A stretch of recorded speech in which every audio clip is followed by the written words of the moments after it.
What's up, Mullen fans? I'm going to try to make this a quick one.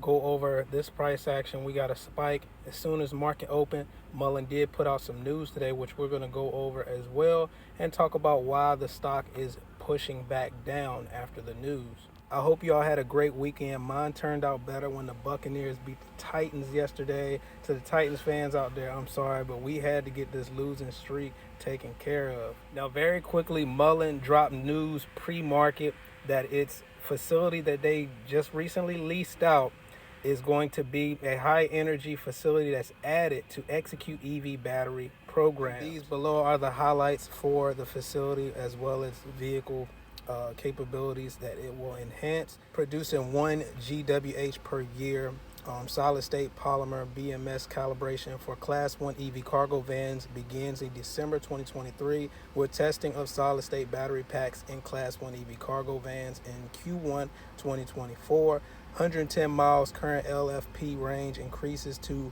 over 190 SSP miles range, and so on and so forth. So it looks like pretty potentially good news for Mullen, but why is the stock drop? For those who have not been keeping up with the performance stock award agreements as of June 8, 2023. With the news revolving around this facility and Mullen's battery technology, David does get issued more shares with his performance stock award agreements. The highlighted portion below says, accelerated development milestone. If Mullen acquires a facility with existing equipment that allows the company to expedite scaling of battery pack production in the USA, the company will issue to participant a number of shares of common stock equal to 2% of Mullen's then current total issued and outstanding shares of common stock as of the date of the accelerated development milestone is achieved. Also, to go along with that, notice that the shares outstanding continues to get increased, diluting the share price. More shares continue to be issued to these toxic lenders that are exercising warrants, which we're going to get into because I want to make sure my viewers really understand how these toxic lenders are able to exercise these warrants. So many may think when they hear these toxic lenders are exercising warrants, they're dumping shares into the market, and that's not always the case. This is actually how it's set up to happen with Mullen Automotive stock. It says a warrant is exercised once the holder tells the issuer they intend to purchase the underlying stock. When a warrant is exercised, the company issues new shares of stock, so the overall number of outstanding shares will increase. The exercise price is fixed shortly after issuance of the bond. So Mullen Company issues more shares to these lenders, which is dilutive to the outstanding float. Then there's a fixed price where these lenders buy up the stock. That way they'll be in the profit. And what better time to purchase Mullen stock ahead of this facility news that just came out?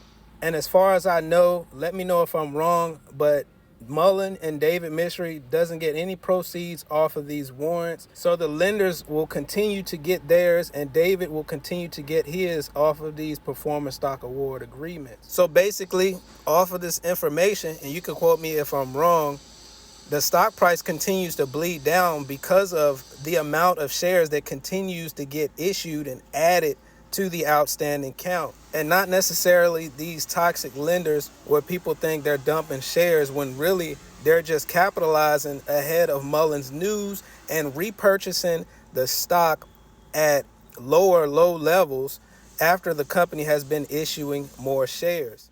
As stated here, the idea is that you purchase a warrant when you anticipate the value of a stock to rise above the set price within the time the warrant can be used. If that happens, you buy shares of stock known as exercising a warrant below market price and collect the extra value as a gain. And this is that death spiral financing that I've been talking about, a cycle that's continuing to steal from retail investors because it only is in favor of these lenders and David Mystery and these performance stock award agreements that he keeps getting. There's even someone that just messaged David yesterday and said, "Good evening, David. Did you have a call today with an investor named Cha Cha?" Also, Are you planning on providing another prospectus update to inform shareholders of remaining warrants? If the warrants are drying up and retail could see light at the end of the dilution tunnel, they may continue buying up with remaining warrants and get the price going up to couple with some explosive PR you've got cooking. And David Mishery's response, pay attention to this. He said, we are working very hard to fight the fight. Our goal is to get to $1 and hold it there to regain NASDAQ compliance. And once that happens, we're going to push like hell with solid fundamentals to show everyone what Mullen is capable of. We have no competition in the Class 1 space and have been fully homologated and certified for sale. We are ready to show the world who we are.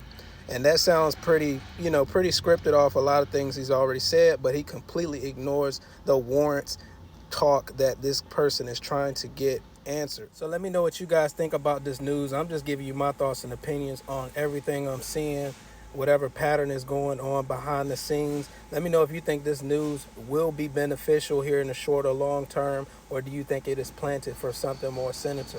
I'll catch you guys in the next video. Have a great day. I'm gone.